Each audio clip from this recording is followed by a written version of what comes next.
शुरुआत इस वक्त की अहम खबर के साथ करते हैं। शाह के दौरे से पहले खौफ में है नक्सली, क्या ये कहा जाए? रायपुर में केंद्रीय गृह मंत्री अमित शाह आज आएंगे छत्तीसगढ़। गृह मंत्री अमित शाह के दौरे से पहले नक्सलियों में खौफ है। शाह के दौरे से पहले आपको बता दें 103 नक्सलियों ने सरेंडर कर दिया है, जिसमें 1 करोड़ 6 लाख का इनामी नक्सली भी शामिल है। छोड़े गए हथियार बीजापुर में 103 नक्सलियों ने सरेंडर किया है और इनमें 1 करोड़ 6 लाख के इनामी नक्सलियों ने ये हथियार छोड़े हैं। जवानों ने मुठभेड़ में एक नक्सली को ढेर भी कर दिया है। कल गंगालूर में मुठभेड़ में एक नक्सली मारा गया था। गृह मंत्री अमित शाह कल जाएंगे जगदलपुर। गृह मंत्री के दौरे को लेकर तैयारियां पूरी तरीके से चाक चौबंद कर ली गई है। प्रशासन अलर्ट पर है।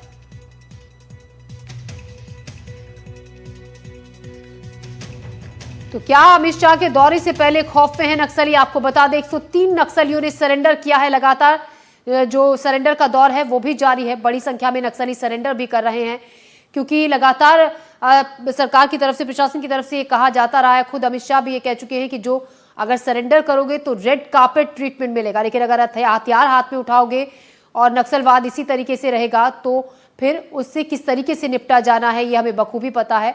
जवान लगातार एक के बाद एक बड़े ऑपरेशंस को अंजाम दे रहे हैं नक्सलियों के खिलाफ। नक्सलियों को मार गिराया जा रहा है। तो नक्सलवाद अपने खात्मे की तरफ है। जो डेडलाइन केंद्र सरकार की तरफ से तय की गई है, जो डेडलाइन अमित शाह ने तय की है कि तब तक पूरी तरीके से नक्सलवाद को खत्म कर दिया जाएगा मार्च 2026 तक। और उसी तरीके से जिस तरीके से नक्सली सरेंडर कर रहे हैं, ऑपरेशंस कामयाब हो रहे हैं, उससे साफ है कि वो दिन अब दूर नहीं है जब पूरी तरीके से नक्सलवाद का खात्मा हो जाएगा। तो गृह मंत्री अमित शाह के दौरे से पहले नक्सलियों में खौफ है। क्या शाह के दौरे से पहले 103 नक्सलियों ने सरेंडर किया है। 1 करोड़ 6 लाख के इनामी नक्सलियों ने हथियार छोड़े हैं। बीजापुर में 103 नक्सलियों ने सरेंडर किया है और लगातार जो नक्सली जहां पर नक्सलियों की मूवमेंट रहती है वहां पर बड़े ऑपरेशंस को भी अंजाम दिया जा रहा है। नक्सलियों के खिलाफ जवान बड़े ऑपरेशंस को अंजाम दे रहे हैं और नक्सलियों को मार गिराया जा रहा है।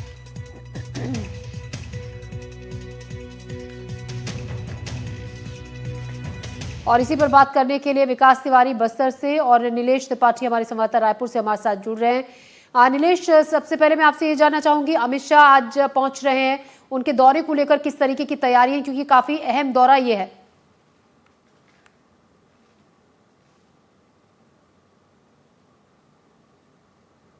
नीलेश, आप तक आवाज हमारी पहुंच रही है?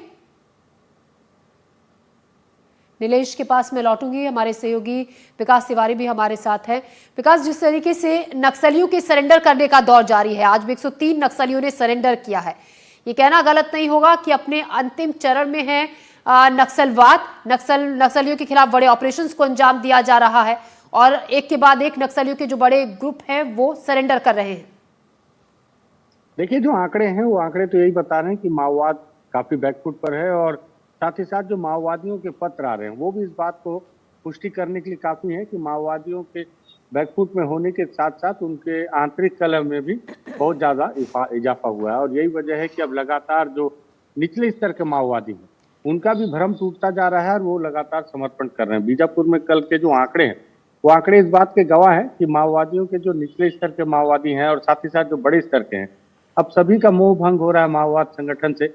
और यही वजह है कि लगभग 1 करोड़ के कुल इनामी हैं, 103 माओवादियों ने सरेंडर कर दिया है। इनमें सभी स्तर के माओवादी हैं जो निचले स्तर पर जवानों के लिए चुनौती बना करते थे। इन्हीं माओवादियों के द्वारा कई बार आईडी बम प्लांट करना या फिर स्पाइक होल लगाना और जवानों के लिए तरह तरह की चुनौतियां पैदा करने का काम किया जाता था। हर कोई अलग अलग घटनाओं में शामिल भी है।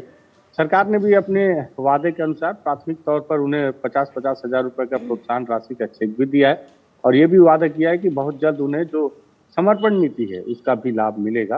साथ ही साथ अगर वहीं दूसरी तरफ बात की जाए तो बीजापुर में कल वो माओवादी जो सरेंडर कर रहे हैं उन्हें तो 50,000 रुपए की प्रोत्साहन राशि देकर स्वागत किया जा रहा है। लेकिन गंगालूर के इलाके में एक मुठभेड़ भी हुई है। वो माओवादी जो अभी भी बंदूक लेकर जंगलों में ही तैनात हैं और जवानों से लड़ने को तैयार हैं, तो उन्हें मुठभेड़ में भी मार गिराने का काम जवान कर रहे हैं। और इसी के तहत गंगालूर के इलाके में एक माओवादी मारा गया है, उसका हथियार भी बरामद किया गया है। तो एक सफलता ये अलग से मिली है, जो माओवादी नहीं आ रहे हैं। जैसा कि आपने भी कहा कि माओवादियों के लिए केंद्रीय गृह मंत्री अमित शाह ने पहले ही 2 टूक बयान जारी कर दिया है कि अगर आप आएंगे तो आपके लिए रेड कार्पेट बिछाया जाएगा और नहीं आएंगे तो इसी तरह मुठभेड़ में मार दिए जाएंगे। तो ठीक उसी तरह से सरकार अपना काम कर रही है और अब देखना होगा कि 31 मार्च की जो डेडलाइन तय की गई है, क्या है 31 मार्च तक माओवाद वाकई में पूरी तरह से समाप्त हो जाता है या नहीं, क्योंकि इसके लिए हमें कम से कम इंतजार करना चाहिए। हमें एनालिसिस करना चाहिए। हालांकि माओवादियों को शीर्ष स्तर पर भी, वैचारिक स्तर पर भी नुकसान हो रहा है। ये भी जानकारी निकल कर सामने आ रही है कि उनके दो शीर्ष नेता आजकल में फिर उन्हें पुलिस शो कर सकती है। शायद वो तेलंगाना के हैदराबाद पहुंच चुके हैं, वेणुगोपाल और भी जो लोग हैं। इस तरह की खबरें भी निकल कर सामने आ रही हैं। जी जी विकास, जिस तरीके से आप बता रहे हैं और जिस तरीके की जो परिस्थितियां हैं, ये कहा जा सकता है कि अब कहीं ना कहीं आप कोई और ऑप्शन उनको अपने पास बचता हुआ नजर नहीं आ रहा है। जो टॉप लीडरशिप है, बड़े जो इनके लीडर्स थे, उनको मार गिराया जा रहा है, वो मुठभेड़ में मार गिराए जा रहे हैं। अब उनको आगे के लिए गाइड करने वाला कोई नहीं है, किस तरीके की रणनीति करनी है, कहाँ पर क्या काम करना है। इस चक्कर में उन्हें और कोई ऑप्शन नजर नहीं आ रहा है और सरेंडर ये जो इतनी बड़ी संख्या में हो रहा है नक्सलियों का, ये भी इसकी एक बड़ी वजह है।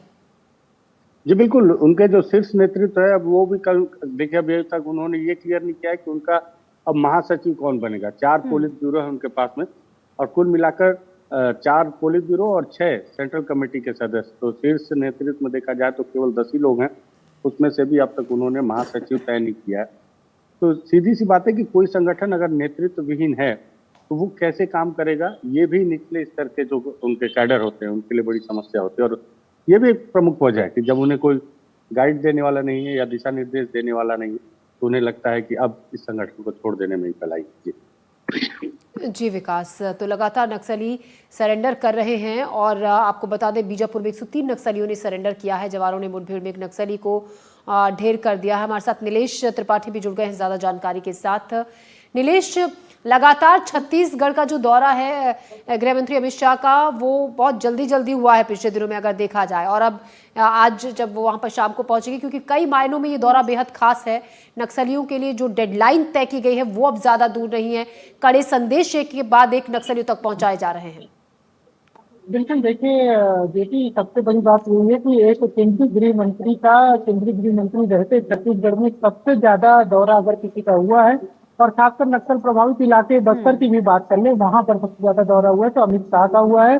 पिछले 1.5 सालों में लगभग 7 से अधिक बार अमित शाह यहाँ पहुंच चुके हैं। और सबसे खास बात, जो बस्तर की अपनी संस्कृति है, परंपराएं हैं, जो वहाँ के आदिवासी है, उससे भी रूबरू हो रहे हैं, लगातार उन परंपराओं में शामिल हो रहे हैं। चाहे बस्तर पंडुम का एक बड़ा आयोजन हो या फिर बस्तर ओलंपिक हो, और उसके बाद अब बस्तर का दशहरा का जो प्रमुख समापन का कार्यक्रमों में शामिल होता है मुरिया दरबार, उसमें शामिल हो रहे हैं।